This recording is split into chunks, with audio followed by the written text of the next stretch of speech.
He's coming out nice and straight, all good steel now. This isn't all crunched in.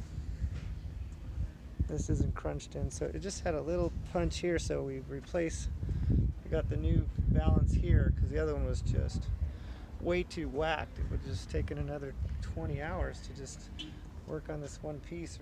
It's just, and then it would still come out bad. So this was the worst part. So that's just removable. The door was junk. They're able to save this door.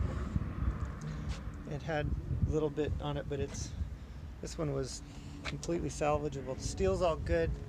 We got rid of all the rust.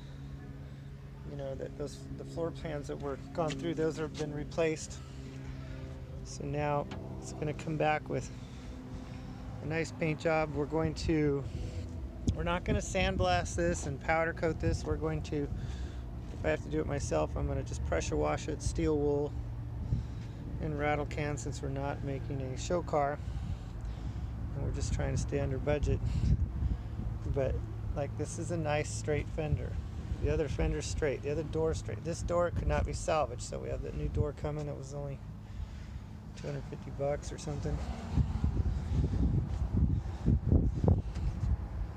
So then we'll have a nice body. We have a great engine, great trans.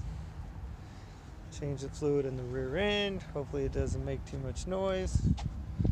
Do a couple suspension components, put some tires and wheels, new grille, get a top on it, some seats.